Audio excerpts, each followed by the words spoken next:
Okay? Luke chapter 21, verse 15 hanggang verse 21. Okay? Andiyan na po kayo, say amen. Amen. Sayin po natin Luke chapter 21, verse 15 hanggang verse 21. Ready? Begin. For I will give you abundance Which all your adversaries shall not be able to gainsay nor resist. And ye shall be betrayed both by parents and brethren and kinsfolks and friends, and some of you shall be exposed to be put to death. And ye shall be hated of all men for my name's sake. But there shall not there and perish in your nation versus Israel. and when ye shall see Jerusalem, and know that the desolation thereof is nigh, then let them which are in Judea flee to the mountains. And let them which are in the midst of the forest of it, and not them that are in the countries enter into.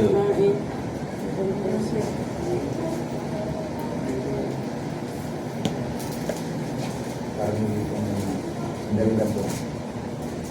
Wala yung ano.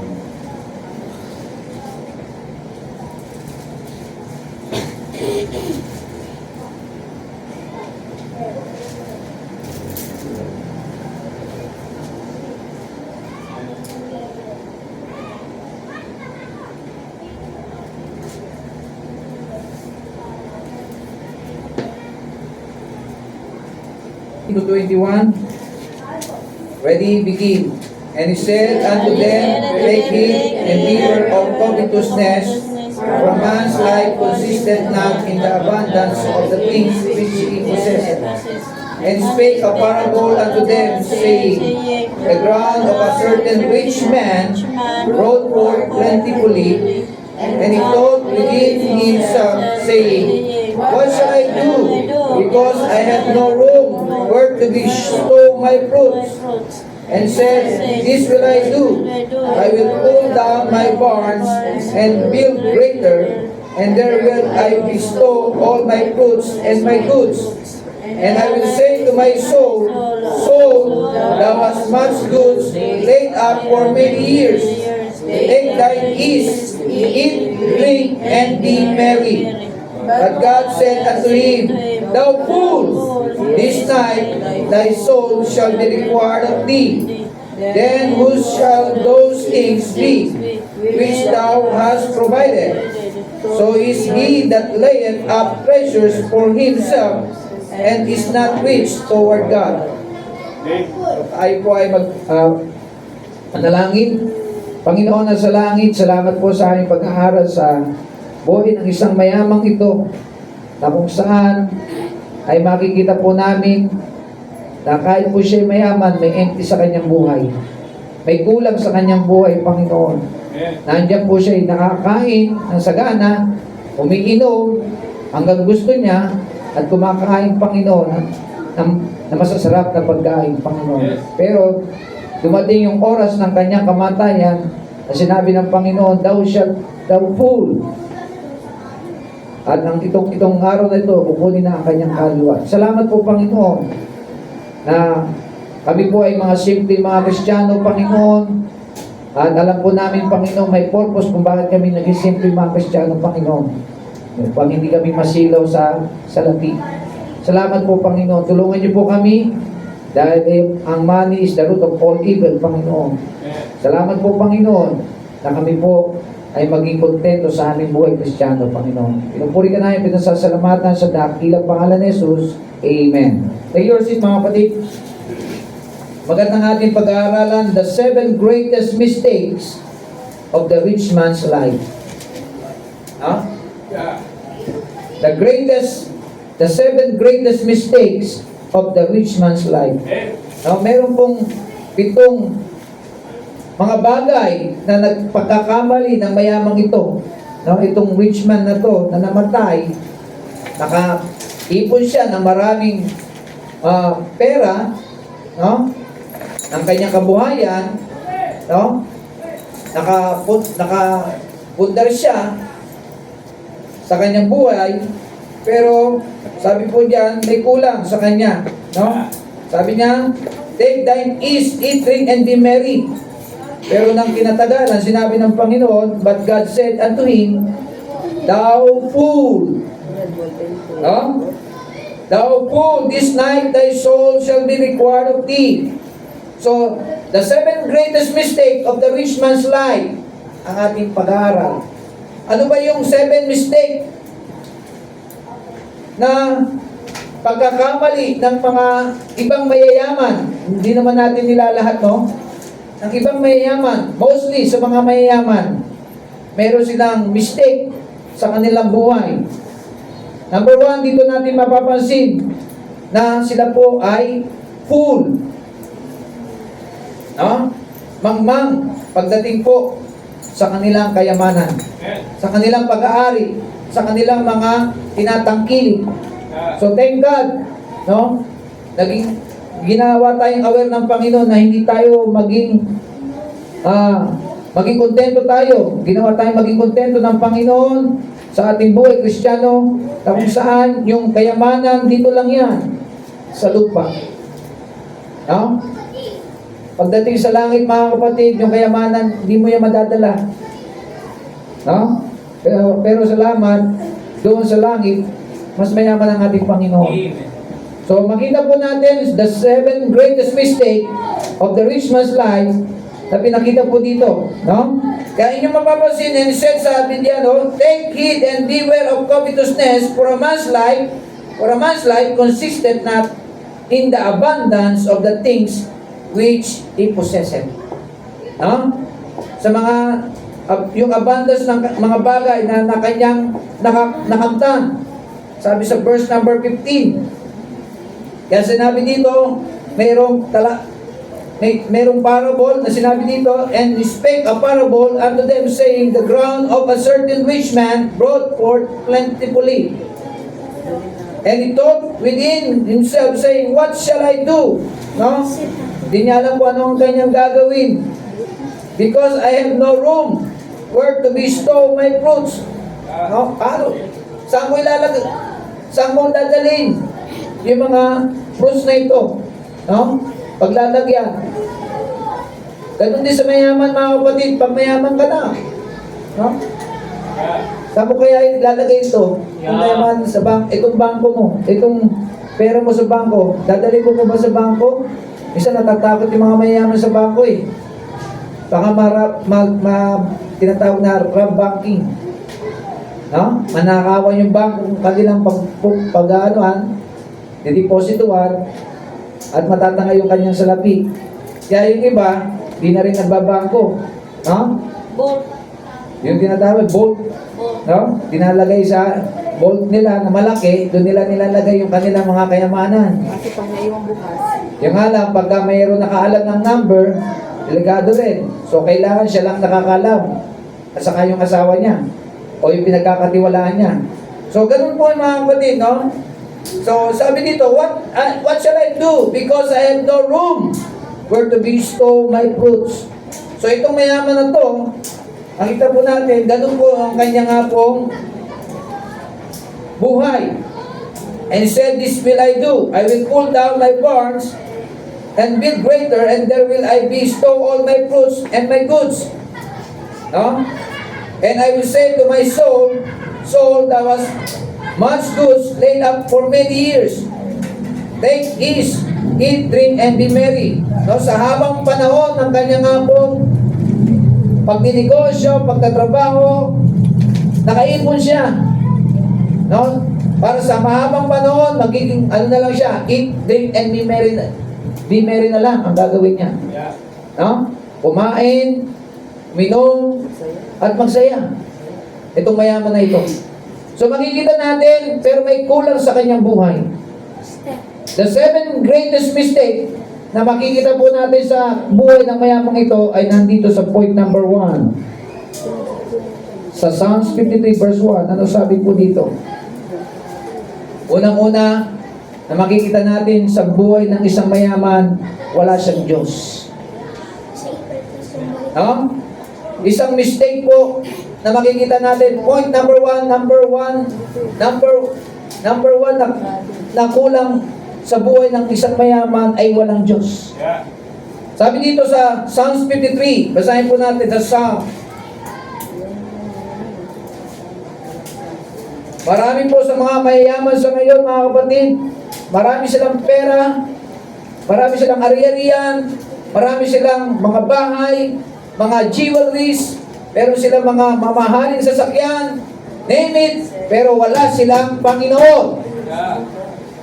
Kaya nga sabi ng Bible, mga kapatid, mahirap ang mayaman ang pumasok sa kaharian ng Diyos. No? Kaya napakabuti ng Panginoon sa buhay natin na tayo, mga kapatid, ay hindi naging mayaman. Kung naging mayaman tayo, mahirap. No? Mas uunahin natin ang pera kaysa Diyos. Pero salamat, no? Simple tayo, no? Natagpuan tayo ng Panginoon at tayo po ay hindi tayo tumingin sa kayamanan, mas tinignan natin ang Panginoon kaysa kayamanan. Kaya makita po natin dito, mga kapatid, sa Psalms chapter 53, ano po ang sabi ng Psalms 53? Wala pong Diyos. No? Marami pong mga mayayaman, walang Diyos. Kaya sabi niya, the fool had said in his heart, there is no God. No? Marami pong ganyan, mga kapatid. Makikita natin dito sa Pilipinas, yung mayaman, mas lalo nagpapayaman. Pero kahit na sila po'y mayaman, sila ay fool sa harapan ng Panginoon.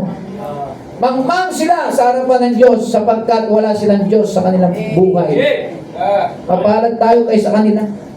Mapalad ka, mapalad ako, tayo, sapagkat meron tayong Diyos at hindi tayo mangmang na katulad nila.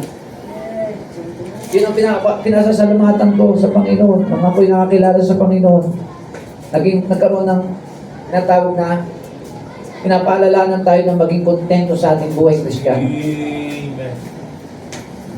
Yes, makamtan mo man ang kayamanan ng salibutan kung ang iyong kaluluwa ay mapapahamak. Sabi ng Bible, di ba? For what is a profit a man if he shall gain the whole world and lose his own soul? Meron ka man mga ari-arian, marami ka man titulo ng lupa, pero iwan mo isang araw yan. That's right, sir. Yun ang pagkakamali o mistake ng mayaman. At hindi mo ma-enjoy sapagkat namatay ka na. Yun po ang isang po makikita natin, ang isang mayaman,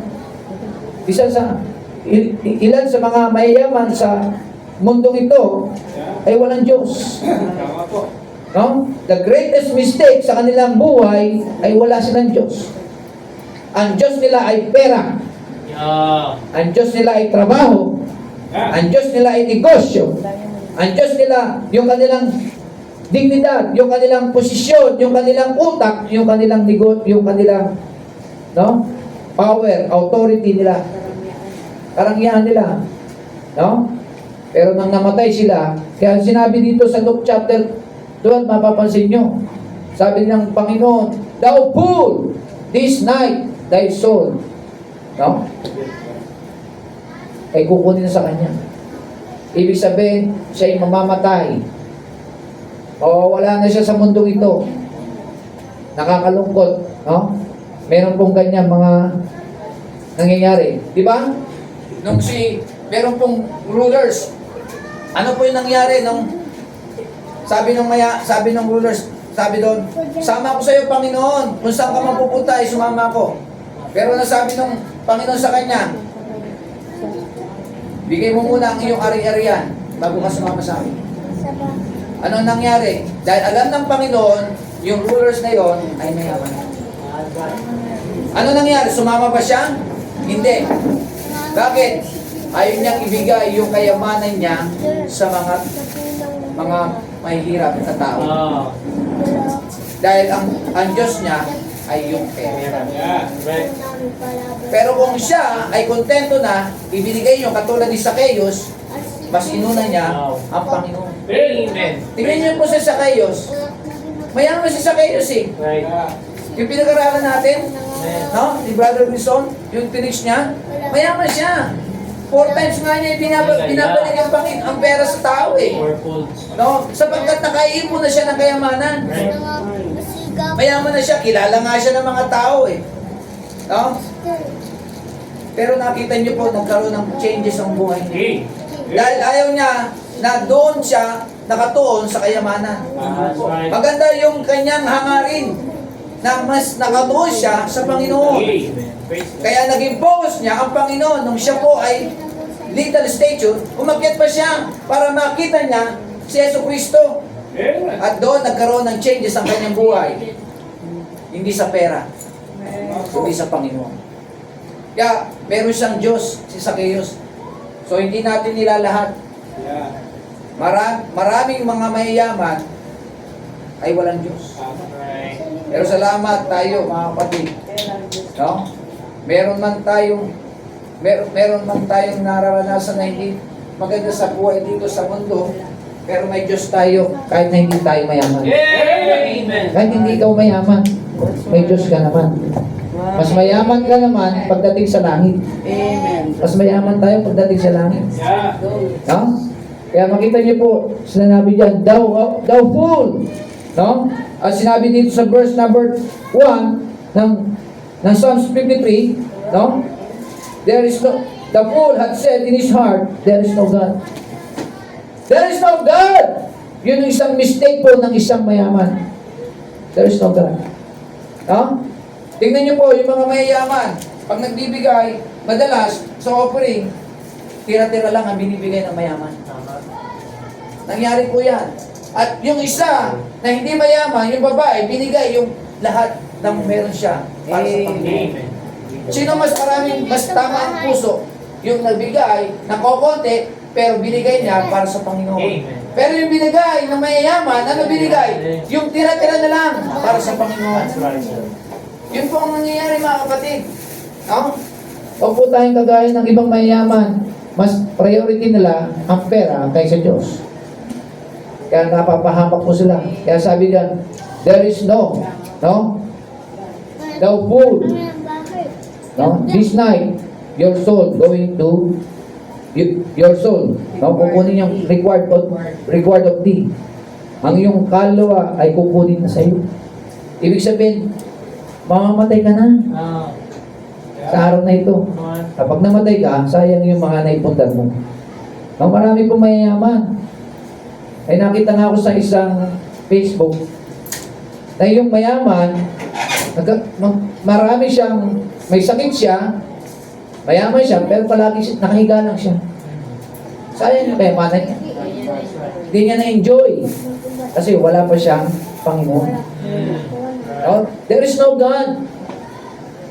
Yun ang greatest mistake sa isa pong mga mayayaman. There is no God. Pero salamat, meron tayong Diyos. Meron kang Diyos. No? Yun ang nagbibigay sa atin ng lakas, no? Ng contentment, ng kaligayahan na ma-enjoy ang ating buhay dito sa lupa. Hindi lang dito ma-enjoy, mas lalo sa langit. Set your affection on things above, not on things on the earth. Ayun nga yung mga narinig natin sa mga patotoo natin, no?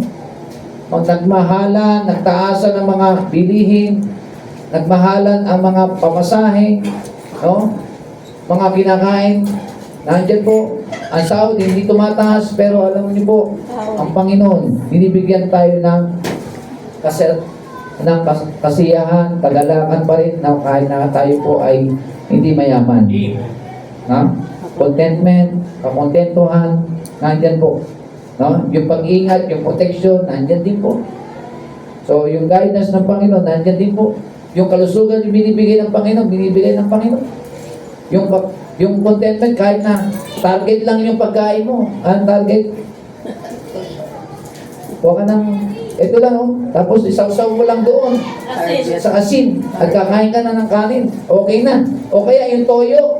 O kaya yung bagoong. Lagyan mo, yung ano ba, yung alamang. No? Tatandaan ko pa, yung toyo, nilalagyan pa ng, ano, yung mantika. Mantika ng baboy. Tapos alagyan mo ng toyo. Tapos ihaluin mo yon. Sarap na. Adobo na. Di ba? Yun ang kinakain natin dati. Di ba? So, nandun yung contentment natin. Praise God. No? Kahit na maano lang po yung ating pang-araw-araw na kinakain. Tingnan niyo po kanina, di ba? Patotoo, sabi ni Samuel, pwede na huwag na ako. Diba? Pero binigyan ng Panginoon yung pagkain kay Samuel. Amen. Praise God. Kasi hindi pinapabayaan ang anak ng Diyos. Amen. Pinabayaan ba siya ng Panginoon? No, sir. May ginamit na instrumento. Glory to God. May gagamitin instrumento sa atin, mga kapatid. Praise the Lord. No? Kahit yung mga unbeliever, gagamitin instrumento sa atin. Amen. No? Hindi lang po yung mga kapwa natin unbeliever ang ginagamit ng Panginoon, pati unbeliever ginagamit ng Diyos para sa ating pangangailangan. No? Yan po kagandahan po dyan. Thank God. So, thank God. The greatest mistake of the rich man's, there is no God. No? Sa tao ay isang mayaman. No? May isang mayaman na kung saan ay walang Diyos. Number 2, dito tayo sa 1 Thessalonians chapter 5, verse 18. Pangalawang G. Una, walang Diyos, there is no God. Number 2, gratitude. 1 Thessalonians 5, no? Chapter 18. Ano po ang sabi dito sa 1 Thessalonians 5:18? Alam ko pong pamilya na po sa inyong talata ito. In everything, give thanks, for this is the will of God in Christ Jesus concerning you. Amen. Ano ang gratitude ng mayayaman? No? Madalas po sa mga mayaman, ang gratitude nila, mga kapatid, hindi marunong magpasalamat. Salamat sa Panginoon, tinuruan po tayo na magpasalamat sa Diyos. No? Naalala ko yung 10 may ketong na pinagaling ng ating Panginoon. Isa lang po ang bumalik. Mga kapatid, saan tayo doon sa 10 na yun? Yung siyam o yung iisa? Maganda maging kagaya tayo ng iisa na bumalik, na pinagaling ng Panginoon. Amen. No? Huwag tayo maging kagaya ng siyam na pinagaling ng Panginoon, yung 10, yung siyam, hindi na nagpasalamat sa Panginoon. Maganda na ikaw at ako, yung isa na yon ay maging kagaya tayo na magpasalamat sa Panginoon, yung ating gratitude sa Panginoon. No? Na kahit tayo hindi mayaman, marunong tayong magpasalamat sa Diyos. Amen. Praise God. Lord, salamat buhay pa ako. Kahit hindi ako nakakain, salamat buhay pa ako. Amen. Dahil salamat po, hindi nyo kami ginugutom. 3 beses kami kumakain sa isang araw. Hindi lang 3, mayroon pang midnight snack. Mayroon pang Amen. merienda. Amen. Hindi kami mayaman, pero salamat, ikaw nagpo-provide sa amin, Panginoon. Amen. Glory No? to God. Thank you. Hindi po tayo pinagkulang ng tayo po naging anak ng Diyos. Amen. Tanungin natin yung mga sarili natin, nung ikaw ay naging anak ng Diyos, kailan ka pinagkulang ng Panginoon? Good preaching. Kailan ka pinabayaan ng Panginoon? Kaya kailangan yung gratitude natin maging ayos sa Panginoon. Marami pong mga mayayaman, mga kapatid, hindi marunong magpasalamat sa Panginoon. Kaya sabi dito, in everything, sa lahat ng bagay, give thanks. For this is the will of God. Kalooban ng Diyos na ikaw at ako ay magpasalamat sa Kanya. Amen. Pero marami pong mga mayayaman, no? Marami po, hindi ko nila lahat, marami pong mayayaman, hindi marunong magpasalamat sa Diyos. Salamat po mga kapatid. No? Hindi man tayo pinayaman dito ng Panginoon sa lupa, pero mayaman tayo sa langit. Wow. Amen. Ganun po ang Diyos natin. Mayaman tayo sa kaibigan. Mayaman tayo sa ating nga pong pananampalataya sa Kanya. Mayaman tayo mga kapatid sa langit dahil nagbibigay tayo para sa Panginoon natin.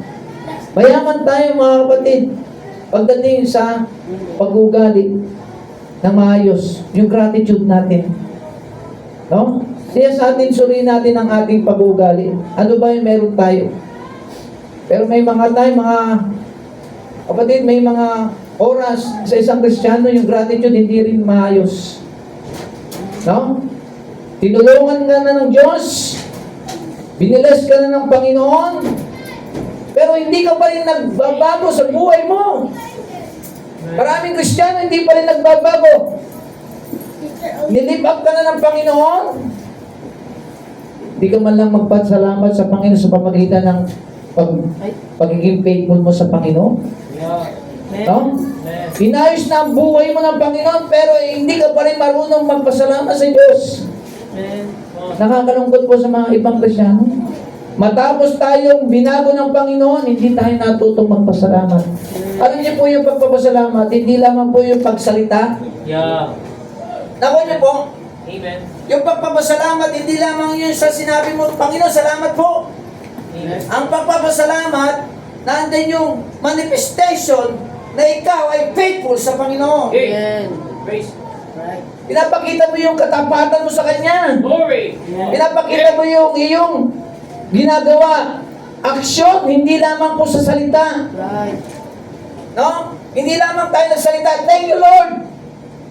Pero patunayan mo sa mga aksyon mo. Sa mga aksyon natin. Yung faithfulness natin sa pagiging tapat natin sa Kanya. Gawin natin yung aksyon natin. Amen. Whether therefore you eat or drink or whatsoever you do, Do all. do all to the glory of God. Amen. Amen. Kailangan yung faithfulness, mga kapatid. Pag-aralan na po natin yung previous. No? A faithful man shall abound with blessing. Yeah. Gusto mong pagpalain ka ng Panginoon, pero hindi ka naman faithful. Paano ka pagpapalain? Gratitude, mga kapatid. Amen.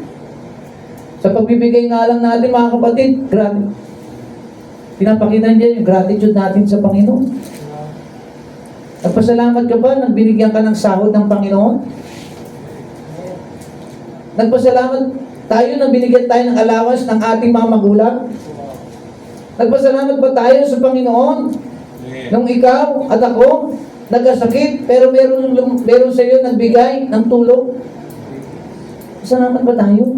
Lord, salamat po, may ginamit po. Nagkasakit po ako, pero may ginamit ka. Salamat po, Panginoon. Yung tuition namin, na-provide niyo, Panginoon. Salamat po. Praise the Lord. Salamat po, Panginoon. Meron kami kinain kahapon, ngayon, at susunod, meron pa na nakalaan. Woo! Amen. Wow! Ganun dapat, mga kapatid. Matuto tayong magpasalamat. Salamat po, sumahod po ako ngayon. Amen. Pero bakit hindi ka marunong pasalamat? Aksyonan mo. Yeah. Amen. Isang kulang sa atin action, mga kapatid. Puro tayo nga. Puro tayo bunganga sa Panginoon. Pero wala yung action. Yes, nagpasalamat sa labi ka, nagsabi ka, thank you Lord, salamat, pero wala yung natawag na action. Manifestation nga, kaya nga tayo naligtas eh. Pinapakita mo na yung good works mo dahil nagkaroon ka na ng salvation. Nagmamanifest na yung good works doon dahil kasi ligtas na tayo. Hindi tayo naligtas sa ating ginagawa. Ligtas tayo, kaya tayo gumagawa ng aksyon. Yes. Gratitude, mga kapatid, nawawala yung gratitude natin na pasalamatan ng Panginoon. Nagiging ingrato tayo. Ungrateful. Unthankful tayo minsan sa ginagawa ng Panginoon sa atin. Matapos tayong iligtas, unang-una, matapos tayong bigyan ng kapangyarihan maging anak ng Diyos, matapos bigyan tayo ng mana sa langit, pag tayo na wala na dito, mayroon tayong nakalaan doon na mansyon, mga tagapagmana tayo, sa langit na tayo tutungo. No? Bibigyan pa tayo ng reward pagdating ng araw sa ating mga ginawa dito sa lupa, pero hindi pala tayo marunong magpasalamat. Ungrateful tayo. So nakakalungkot po, mga kapatid. In everything, give thanks. For this is the will of God in Christ Jesus concerning you. Kalooban ng Panginoon na ikaw at ako magpasalamat sa Kanya. Dahil yung reward mo isang araw, pagdating ng judgment seat of Christ, ibibabalik mo rin niya sa Panginoon para pasalamatan mo siya. Amen. Para pasalamatan natin siya. Amen. Yung crowns na ibibigay sa iyo. No? Paano kung walang crowns? Walang ibibigay. Nakakalungkot kung walang ibibigay. Dito kasi ang mga gantimpala, no? Ililid ng Panginoon yan pagdating sa judgment seat of Christ ayon sa ginawa ng bawat isa sa atin. Whether it be good or bad. No? Nakakalungkot po, pero kung ang gratitude natin, no? Attitude natin, nandun yung attitude sa gratitude eh.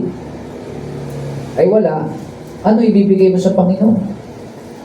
Kasi hindi nakitaan yung pagpapasalamat natin sa Kanya. Wala yung tinatawag na, thank you Lord. Wala yung pasasalamat natin na may action. Lord, salamat po. Ito po yung aking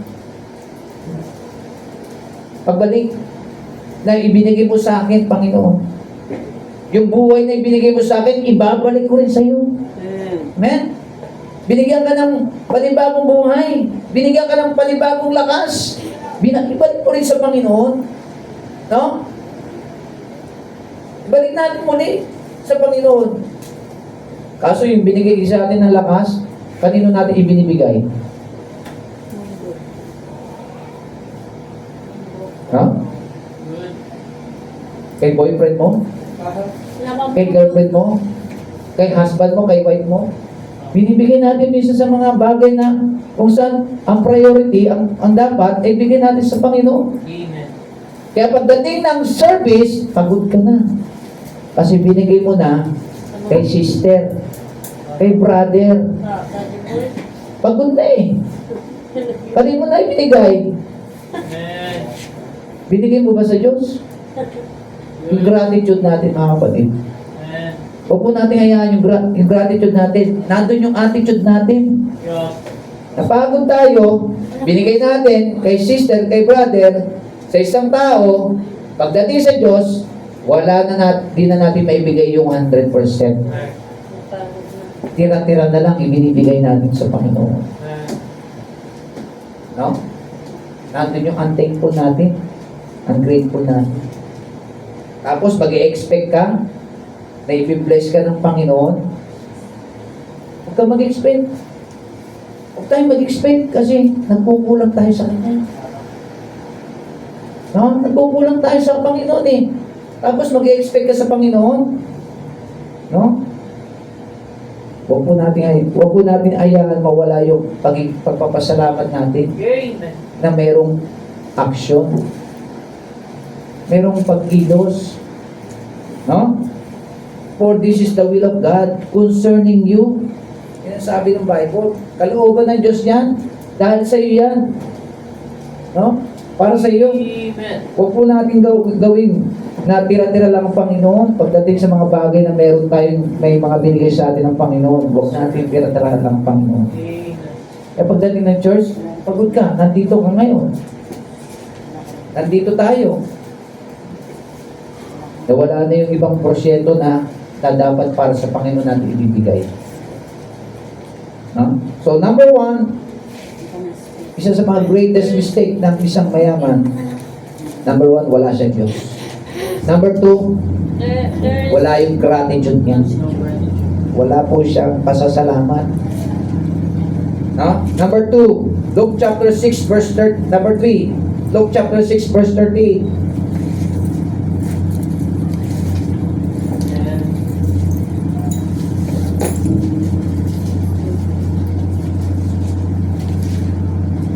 Sabi sa Luke chapter 6 verse 38, give and it shall be given.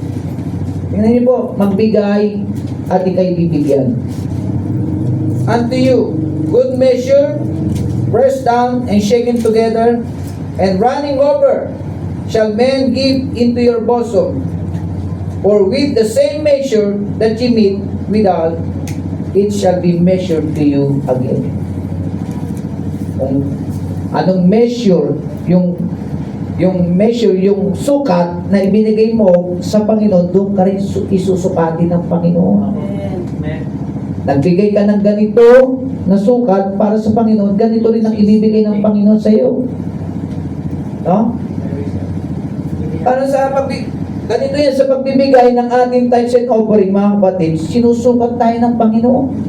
Yeah. No? Minsan po ang Kristiyano hindi na natutong magbigay ng tithes niya sa Panginoon. Yeah. Kaya pagdating sa offering, tira-tira na. Sa tithes, no more. Iloloko lang tayo yan eh. Hindi tayo naglolokohan dito. Amen. Ang pagbibigay, hindi po naglolokohan. Yes, sir. Hindi po pagbibiro ang pagbibigay. Binigyan tayo unang-una, nagbigay ang Panginoon sa iyo, sa akin. Amen. Pero tayo hindi tayo marunong magbigay sa Kanya.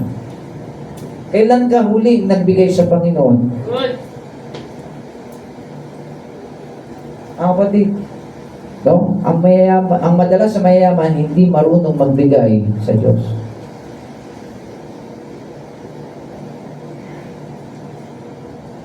Buti na lang, hindi tayo mayaman. Dapat matuto magbigay. Pero masarap matutong magbigay sa Panginoon. Amen. Ang mahirap, kung hindi ka na mayaman, hindi ka pa natutong magbigay sa Panginoon.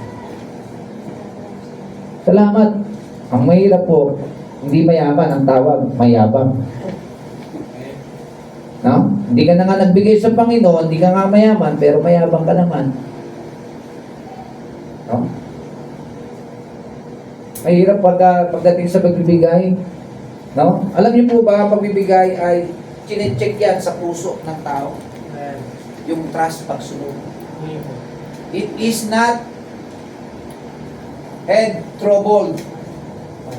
It is heart problem. Di dito sa head problem, no? Dito sa heart problem problema ng isang tao na hindi nagbibigay ng tama sa Panginoon. Okay? Makita po natin yan mga kapatid. Kung inyong mababasa mga kapatid na sinabi dito, give and it shall be given unto you. Tingnan niyo po, pagka nagbigay po tayo sa Panginoon, anong ginagawa ng Panginoon? Sabi sa Malakay 3:10, I will open you the windows of heaven and pour you out a blessing, that there be no room enough to receive it. Amen. Tapos pagdating po sa pagbibigay, no? Kina-calculate natin ang para sa Kanya at mali pa. No? Nililimitaan natin yung para sa Kanya. Tayo ang nagkukulang. Right. Tayo ang nagkukulang. Giving, mga kapatid, yan po ay sa pag nakikita yan ang tinatawag na puso natin. Tinatawag yan, giving is obedience. Pagsunod. Giving is trusting. Pagsunod at pagtitiwala sa Panginoon. Ang tanong, nagtitiwala ba tayo? Ang tanong, sumusunod ba tayo? Yun po makikita natin, kaya nga, pagka tayo po ay nagbigay, i-measure ng Panginoon yun ayon sa ibinigay mo na meron kang pagsunod at pagtitiwala sa Panginoon. Sinusukat ng Panginoon yun.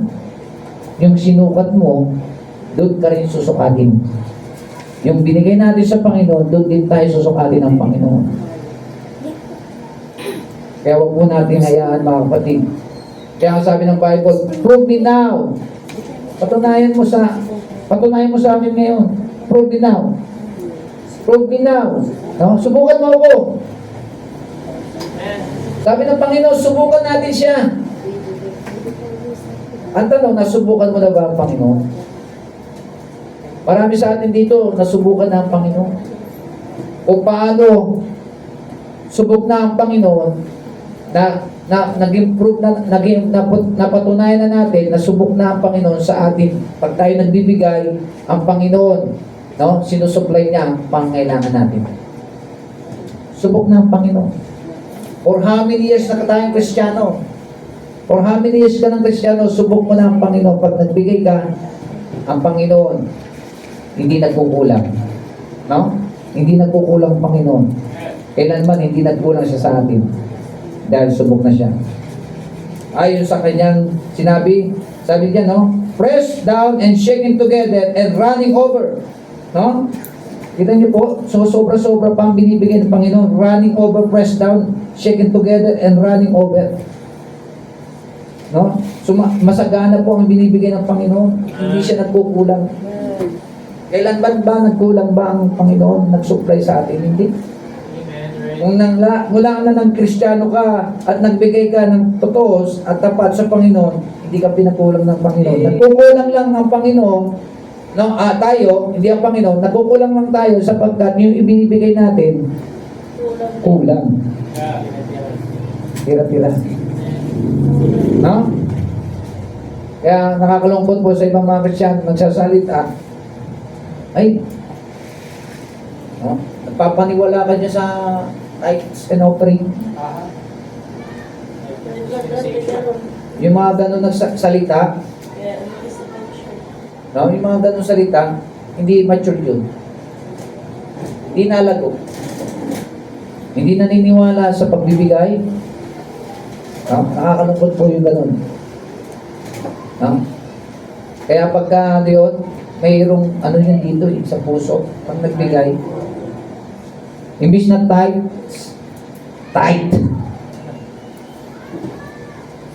Imbis na offering, no? Mabigat sa kanyang puso. Ang sabi ng Bible, no? It is more blessed to give than to receive. Mapalad yung nagbibigay. At ikaw ay i-bless ng Panginoon. It is more blessed to give. Hindi sinabi to receive. Blessed to give. No? So pagka ikaw at ako nagbigay ng ating tithes and offering, blessed to give. So, natin yung pagpapala ng Panginoon. At ang pagpapala ng Panginoon na sa pagsunod. Sa pagsunod sa ating puso. Kaya kapag nagbigay, hindi dahil sa napipilitan. Hindi dahil sa kailangan. So, hindi tayo nagbibigay dahil napilitan tayo. Mahirap na nga yung nagbigay ka, no? Hindi naman yun yung para sa Panginoon, napilitan ka lang. No? May nangyayari po yung mga ganyan, no? Binigay mo nga, pero napilitan lang. Huwag ka na magbigay, napilitan ka pala. Pero maganda, yung nagbigay ka, bukal sa puso mo, maliit man o malaki yan, tama naman ang puso mo, at tama yung binigay mo, so be it. Yun talaga ang tamang pagbibigay. May pagsunod at tama ang puso. Giving is obedience and trusting. No? Pagsunod yan at pagtitiwala sa Panginoon ang kaakibat niyan. So, yan po makikita natin. Point number 3, giving. No? The 7 greatest mistake of the rich man, unang-una, wala siyang Diyos. No? There is no God. Number 2, gratitude. There's no gratitude. Walang pagpapasalamat. There's no giving. Giving. No? Number 4, Matthew chapter 16, verse 26. Kaya nang namatay itong mayaman, ano nangyari? Wala nangyari sa kanya. Sayang lang yung kanyang kayamanan. Ibig na ibinigay niya na lang yun sa gawa ng Panginoon, mayroon pa siyang kayamanan sa langit. Tama? Yung namatay siya, wala siyang Diyos, hindi pa siya marunong magpasalamat, no? Ang grateful siya, ang thankful, yung gratitude niya, then yung giving niya, hindi pa siya nagbibigay sa Diyos, no? Hindi siya binabalik niya yung binigay ng Panginoon sa kanya, hindi niya binabalik, no? So, nang namatay siya, sayang yung lahat ng kanyang naipon sa lupa. Ganon din sa Kristiyano. No? Kung sayang din, kung hindi ka nagbibigay sa Panginoon.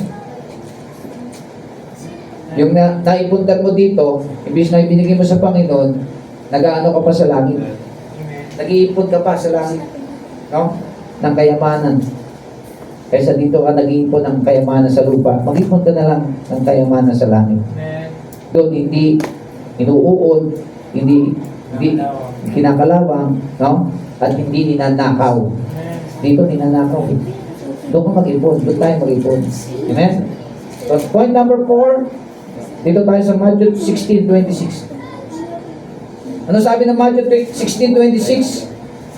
Sabi po sa Matthew 16:26, sahin po natin. Sabi dito, Matthew 16:26, for what is a man profited if he shall gain the whole world and lose his own soul? Amen. Or what shall a man give in exchange for his soul? No?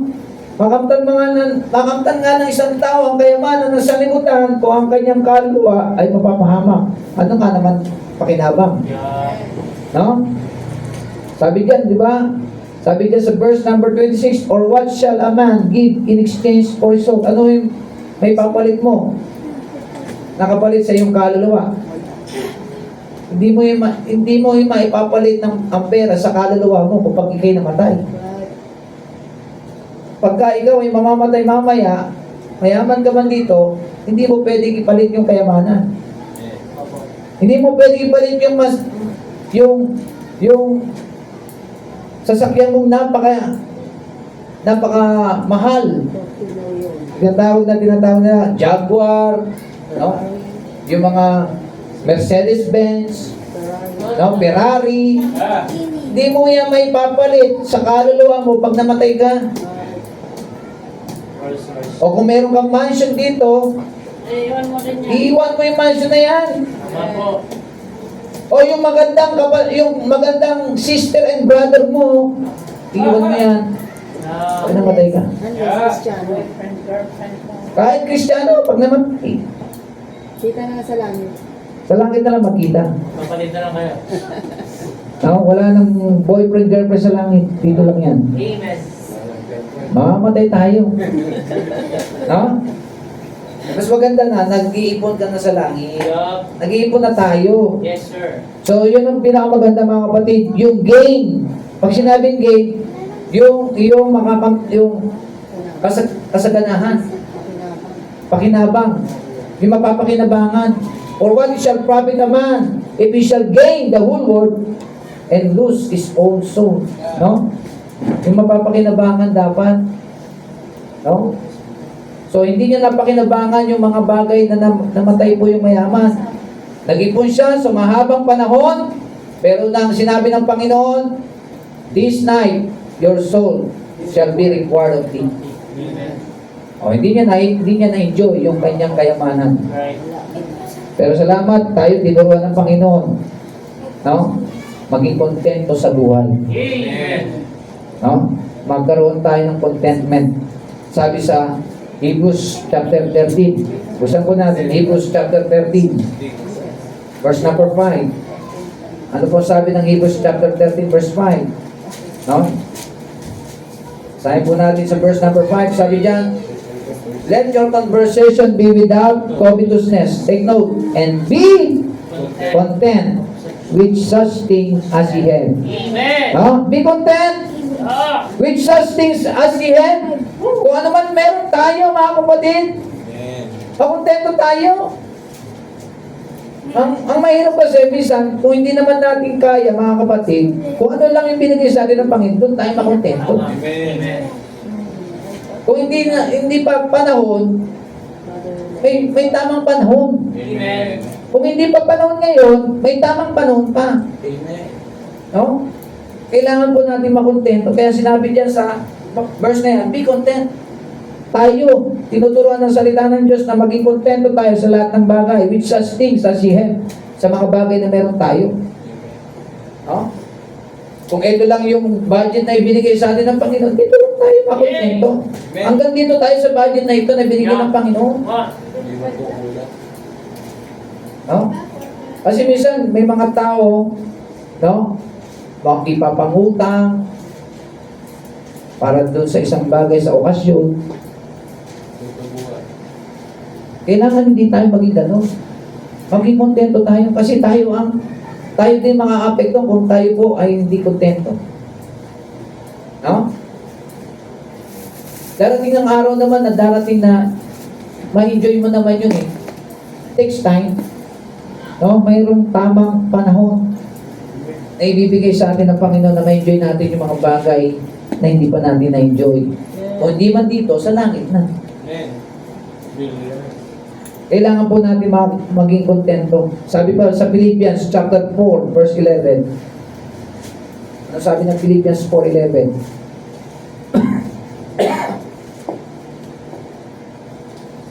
Sabi natin sa Philippians 4:11. Not that I speak in respect of one, for I have learned in whatsoever state I am, therewith to be content. Amen. No? Eh, nung sabi ni Paul, kahit saan man siya bumaroon, kahit saan man siya naroon, may kakontentuhan sa kanyang buhay. No? Kahit saan ka man, kahit sa probinsya ka man, may kontento ka doon. Kahit nandito ka sa Maynila, may kakontentuhan tayo. Kahit saan man tayo pumaroon, no? Kahit ano man yung pagkain sa mesa na inihanda ng ating mga magulang, makontento tayo. Amen. Amen. Praise God. Yung mga bata, mapili pa. Hindi dapat maging mapili. Yeah. Right. No? Minsan ang tao minsan mapili eh. Yan na naman. Noodles na naman. Right. Chicken na naman. Nakasingkit niyo yung mata. Noodles na naman. Chicken na naman. Chicken na naman. Naalala ko tuloy si Nanay Sandra. Chicken na naman. Tuwang-tuwa si Nanay Sandra. Chicken. Pala chicken at pagkain eh. Diba? Nabubuhay pa si Nanay Sandra. Yun ang palagi natin na chicken. So, thank God mga kapatid. May kontento ang Kristiyano. So, binibigyan tayo ng kakontentuhan. Kasi minsan po tayo po, nung tayo po ay unbeliever, hindi tayo natuto makontento eh. Pero salamat nung naging believer tayo, tinuruan tayo ng Bible. Amen. Tinuruan tayo ng Panginoon natin. Makontento tayo. No? Dati, hindi tayo marunong eh. Ngayon, natuto tayo. Amen. So, thank God, no? Nandun yung gain, no? Yung pakinabang. No, merong pakinabang. For what it shall profit a man, it shall gain. Kung makamtan man ng tao, yung mga bagay, ay baliwala rin. Kailangan, no? Yung mayaman, hindi tayo maging kagaya ng mayaman, walang pakinabang yung kanyang kayamanan. Namatay siya, walang pakinabang. Hindi niya na-enjoy yung kayamanan niya. So point number 4, gain. No? There is no gain. No God, no gratitude, no giving, no gain. No, sabi, yung no gain. Ano ba yung ano nyo? Pagalitan. No pain. No pain, no gain. Di ba? Meron kasabihan, no pain, no gain. Walang Ha? No pain, no gain. Walang hirap, walang tagumpay. Kailangan mayroong hirap. Magkakaroon ka ng tagumpay. No? Ganun sa Kristiyano. May gain dapat. Pero itong mga mayaman, ayaw nila na yung ano eh. Puro gain lang sila eh. Walang pain. Pero salamat sa Kristiyano, no? May mga pain sa atin, pero nagkakaroon din ng gain. May pakinabang din yung ating pain. Natututo tayo magtiis. No? Amen. Tinuruan tayong magtiis, magkaroon ng haba ng pasensya. Kaya nga mayroong Galatians chapter 5, the fruit of the Spirit, love, joy, peace, long-suffering, gentleness, meekness. No? So, yun po yung mga 9 fruits of the Spirit na tinuro sa atin ng Panginoon. Yung long-suffering, Amen. haba ng pasensya, pagtitiis natin. Ito, mga kapatid, di ba? Kailan pa nag-start yung haba ng pagtitiis natin sa mundong ito? Pero salamat, no? Mayroon tayong Panginoon ang bigay sa atin ng haba ng pagtitiis. Long suffering. So, gain, no? Walang gain, walang pakinabang. Sa mayayaman, sa kanila po, no? Nawala yung pakinabang ng kanilang kayamanan. Namatay sila eh. Pag namatay sila, wala yung pakinabang. Okay? Number 5, dito sa Luke chapter 4, verse 4, alam po natin to. Luke chapter 4, verse 4. Ano yung number 1? Recap natin. God. There is no God. There is no gratitude. There is no giving. There is no gain. And number 5, there is no guidance. Guide. No? Yung makikita natin dyan sa Luke chapter 4, yan ay cross-represents Matthew chapter 4 verse 4. Pansinin niyo po yung Matthew chapter 4 verse 4 sa Luke chapter 4 verse 4, parehas lang po yan. Okay? So ano sabi po dito sa Luke chapter 4 verse number 4? Sabi po ng Bible, sa Luke chapter 4 verse number 4, and Jesus answered him saying, it is written, that man shall not live by bread alone, but by every word of God. Okay? So makikita natin mga kapatid, so yung guide, makikita natin dito ng Panginoon, yung guide o pag-aalaga ng Panginoon. No? Kita natin yung pag-aalaga sa mayaman, pagka yung mga unbeliever na mayaman, wala na yung pag-aalaga sa kanila. Nawawala na yung guide. No? So dito makita natin, pero ang Panginoon, no? Sabi niya, man shall not live by bread alone. Yung pangangalaga, nandyan po sa atin. Hindi lang tayo nabubuhay sa tinapay, kundi sa bawat salitang namumutawi sa bibig ng Panginoon. Nandiyan yung pag-aalaga sa atin kahit na tayo po ay minsan ay kinakapos sa budget, pero hindi tayo sumasablay sa pagkain sa isang araw. Hindi sumasablay ang ating hapong kinakain, no? Kumakain na tayo sa spiritual, kumakain pa tayo ng bonus physical. Amen. Yeah. No? Kaya nandiyan yung pag-aalaga ng Panginoon, yung guide ng Panginoon. No? Pag sinabing guide, pag-aalaga. Pero pagka mayaman, mga kapatid, tingnan niyo po. Sige! ABS-CBN tayo. Favorite beer house nightclub. Hindi niya inaalagaan yung sarili niya. Biglang namatay. No? Doon tayo sa mga patay sindi. Doon tayo sa mga layo na mundo.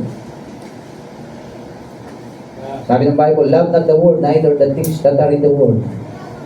Any man love the world, the love of the Father is not in him. Amen. No? Sabi ng 1 John chapter 2 verse 15. No? Ano po ang sabi doon? Love not the world. Yun yung sinabi ko, no? Sabi sa Romans chapter 12 verse number 2. Sabi sa Romans chapter 12 verse number 2. Be not conformed to this world, but be ye transformed by the renewing of your mind, that ye may prove what is the good and acceptable and perfect will of God. No? Be not conformed and love not the world. Yan ang nangyayari mga kapatid. No? Nakikibagay tayo sa mga makamundong bagay, nakikisalamuha tayo. Ginagawa natin yung gawa ng mundo, Kristiyano ka na, gumagawa ka pa ng ganyan, hindi na tama. Kristiyano, umawit ng word song, hindi tama yun. Alam niyo po, nung ako po ay naging Kristiyano, hate night ko na, hate night ko yung mga worldly song. Wala nang naging Kristiyano. Kasi ayaw na ng Panginoon ka dun eh. Inalis ka na ng Panginoon dun, bakit ka pa bumabalik? Yup. Kaya nga sinabi ng Panginoon, love not the world. Be not conformed to this world. No? Ayaw ng Panginoon na tayo po ay makibagay o makisalamuha o umayon sa mundong ito o sa takbo ng mundong ito.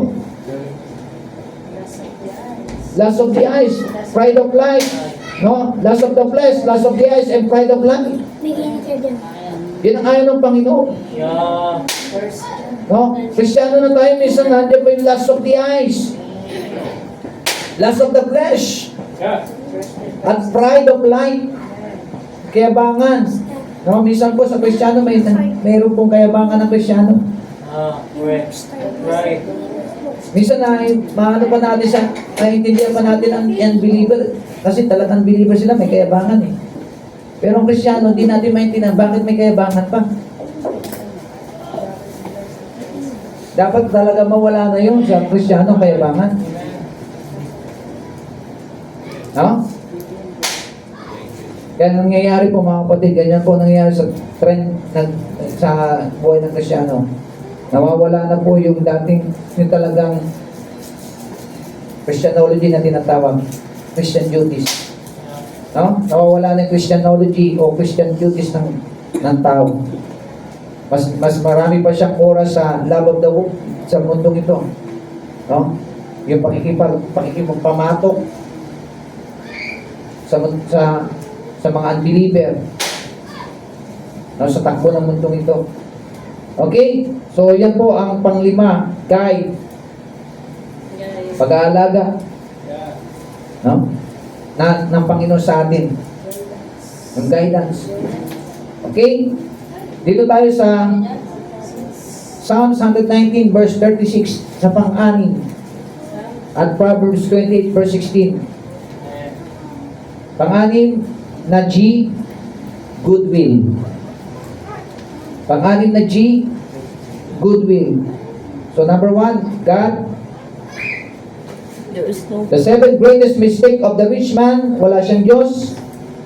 Pangalawa, wala siyang hindi siya marunong magpasalamat. Gratitude. Hindi siya marunong magbigay. No? Alam niyo po, sa pagbibigay, maintindihan mo pa yung unbeliever na hindi magbigay. Pero pag believer hindi nagbigay, hindi ko maintindihan bakit hindi siya magbigay sa Panginoon. Yeah, right. Hakuha niyo po yung punto. Okay lang, naiintindihan mo yung unbeliever, hindi makapagbigay. Kasi unbeliever yan. Pilya lang. Pero yung believer ka na, hindi ka natutong magbigay, hindi ko naiintindihan kung bakit hindi mo ginagawa magbigay. Believer ka na. Pero hindi mo ginagawa magbigay. Dahil ka pa wala ng... Pero may unbeliever na nagbibigay Yeah. ng kanyang tithes and offering.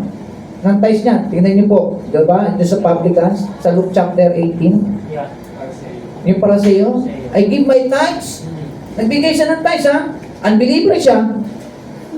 Pero nakakalungkot, may mga believer hindi marunong magbigay ng tithes.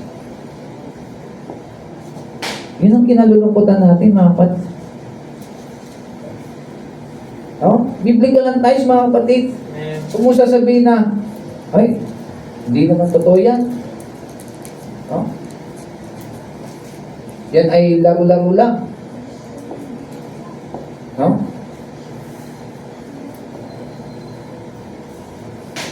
Ako mula nang naging Kristiyano, ako natuto ko ng tithes, mga kapatid. Biyaya ng Panginoon. Amen. Pero hindi ko inaano na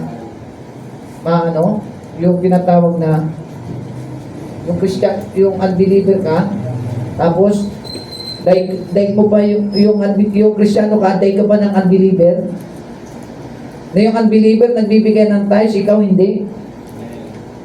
Yung unbeliever nag-offering, ikaw hindi. Yung hindi member nagbibigay sa church, pero ikaw member, hindi ka nagbibigay sa church. Shame on us. Ay, hindi ka lalago. Amen. Totoo lang. Hindi lalago ang isang Kristiyano gano'n. No? May sarili siyang doktrina eh. Doktrina niya, no? Ay sa mga Hudyo lang yan. Hyper ka na. No? Hindi ka talaga, hyper ka, hindi ka talaga Christian. No? May sarili kang doktrina eh. Siguro, pag dito sa Faith Baptist Church, meron gano'n, hindi ka dito dapat. Doon ka sa ibang church. Kasi dito tinuturo ng Bible na magbigay ng tithes and offering. Pero kung tayo hindi nagbibigay ng tithes, baka hindi ka dito.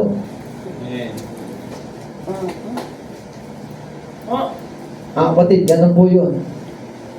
Magalit na kayo kung magalit. Kung nandito sa Bible yung pagbibigay. Amen. Tuturo po ng inyong pastor. No? Yung tithes is biblical yan. Okay? Tingnan po si Abraham saka si Jacob. Nagbigay sila kay Melchizedek. before the law. Yeah. Hindi under the law. Bago pa lang po magkaroon ng batas kay Moses, nagbibigay na Amen. si Abraham, si Isaac, at si Jacob. Amen.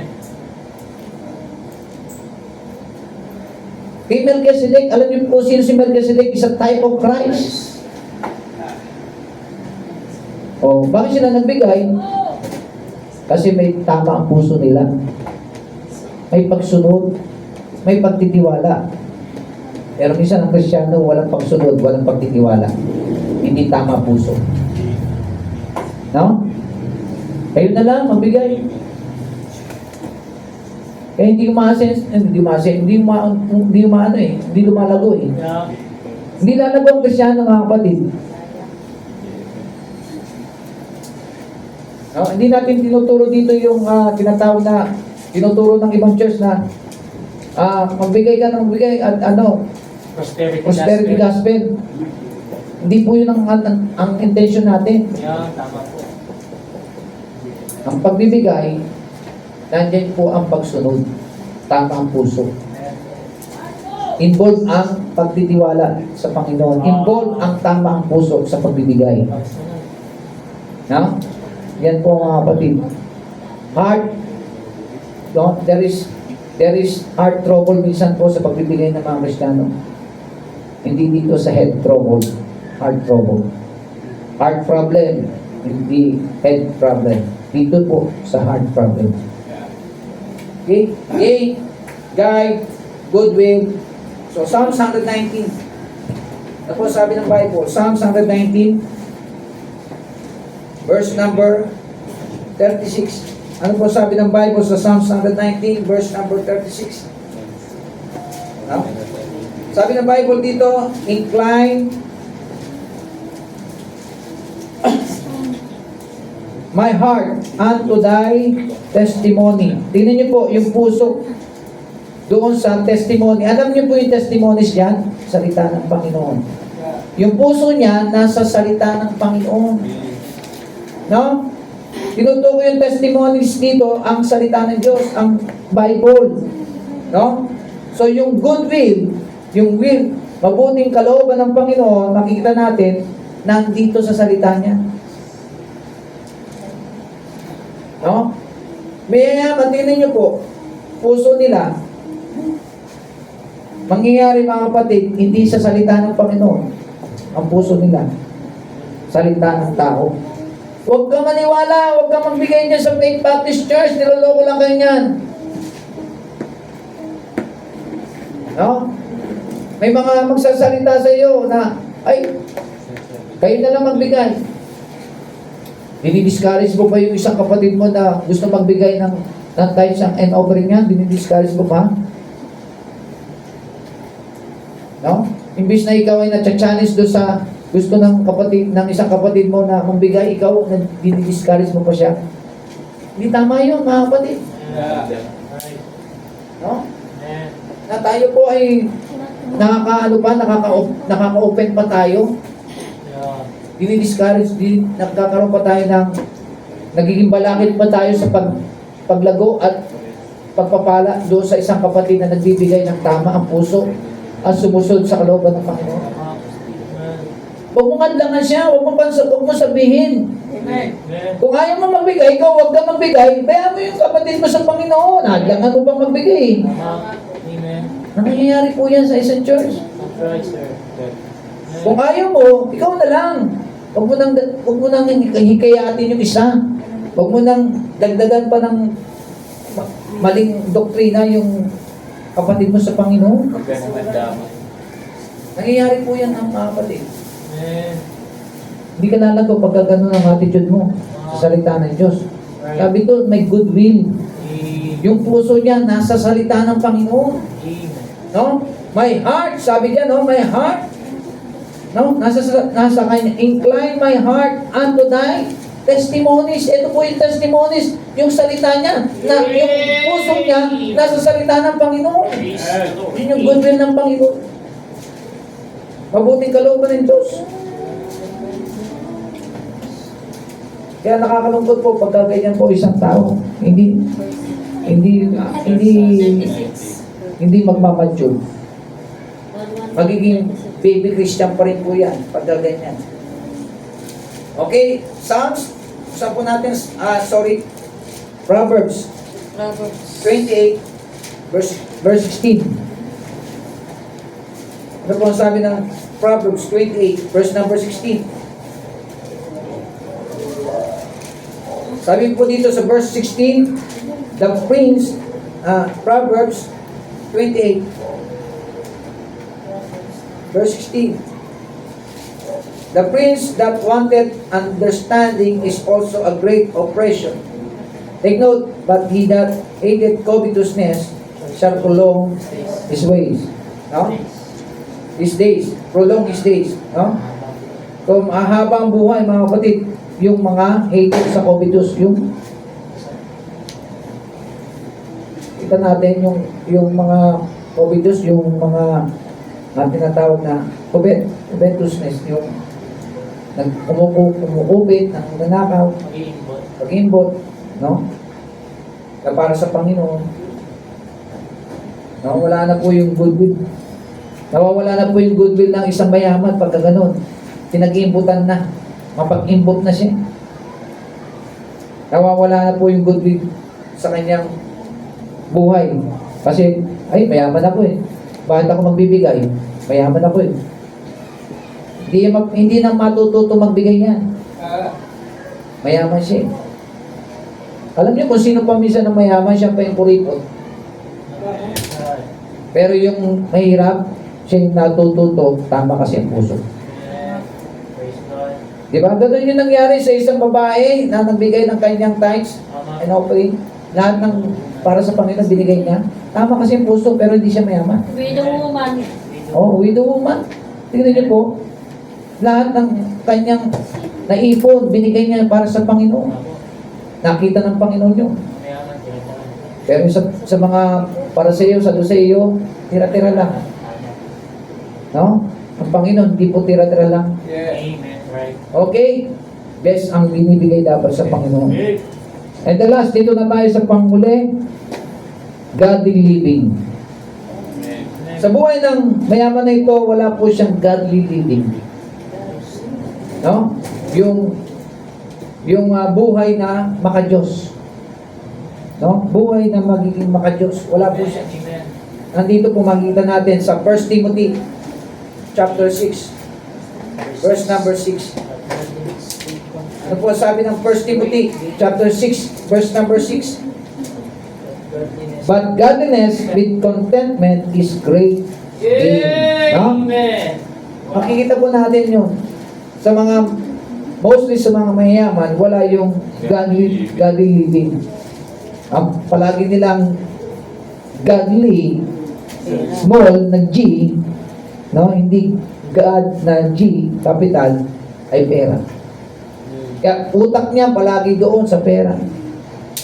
Utak niya gusto palaging dumami ang pera niya. No? Utak niya palaging magkamal ng maraming salapi. Yan ang palaging utak ng mayaman pag wala sa Panginoon. No? Kaya yung godly living, imbis na capital G, small g. Ang Diyos niya na, ang pamumuhay niya ay Diyos ng pera. Diyos ng yung Diyos niya, yung pera, ang Diyos niya na. Hindi na mismo yung God nagbibigay ng pera. No? So makikita natin, kaya sinabi diyan, but godliness with contentment, no? Kaya maganda po yung may contentment, no? Is great gain. Doon sa Philippians chapter 4 na binasa natin kanina at saka doon sa Hebrews 13. Meron talagang dapat na contentment. Yun yung mga godliness, no? But godliness with contentment is great gain. Maganda po yun, no? Mayroong great gain, no? Mayroong tinatawag na mapapakinabangan. Great, no? Merong tawag dito, yung gain natin na pang-apat, no? Makakamtan. No? Makakamtan, makakamit.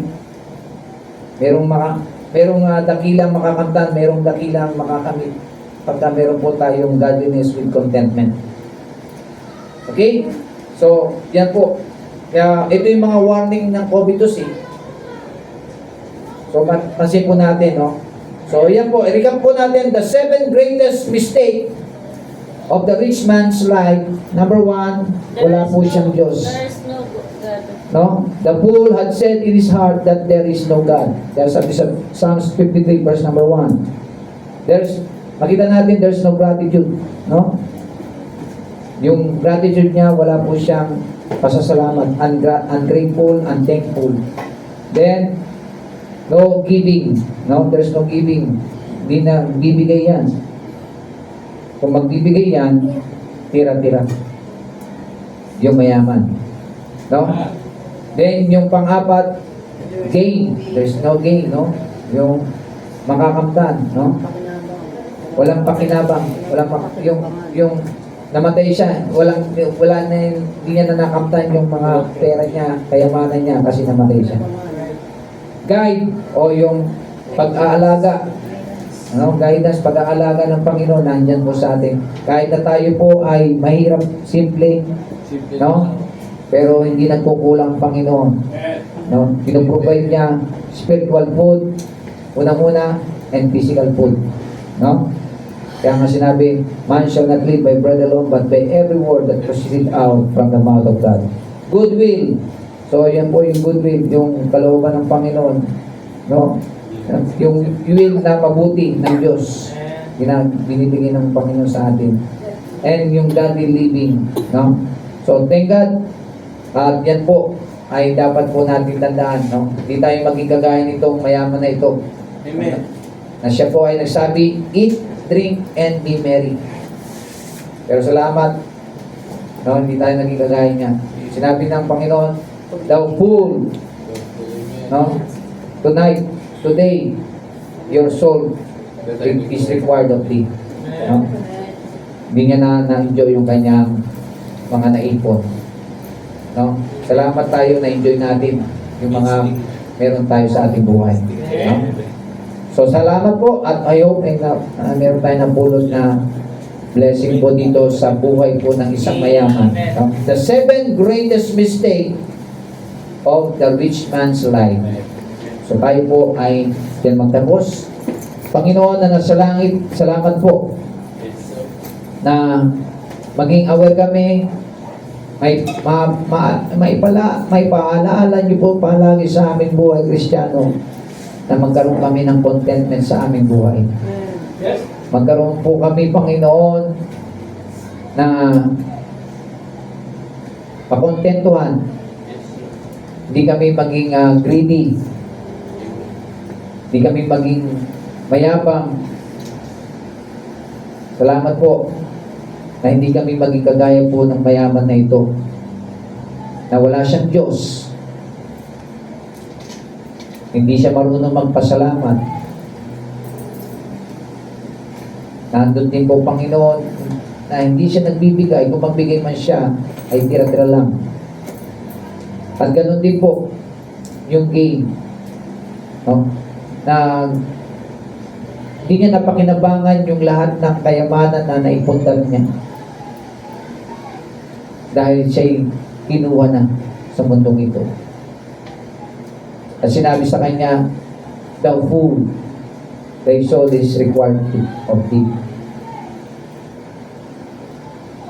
Wag umiral po sa aming Panginoon ang pagiging pride, mayabang sa aming buhay Kristiyano, Panginoon. Tulungan niyo po kami, Panginoon, na yung aming pong natatanggap sa inyo, Panginoon, ay ma-enjoy po namin.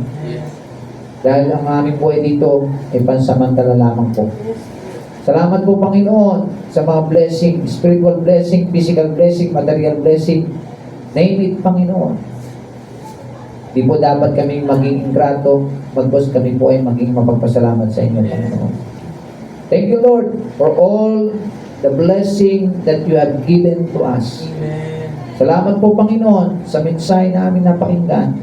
Salamat po, Diyos Banal na Espiritu, sa conviction, sa guide sa aming Panginoon,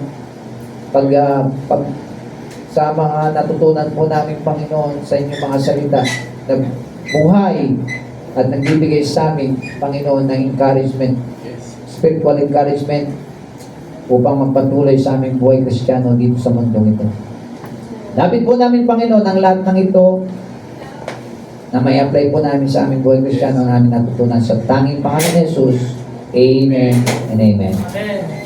Okay, diyan po tayo magtapos. Tayo po ay dadako sa Hope and Pray na meron tayong natutunan at naging blessing po ang mensaheng ito.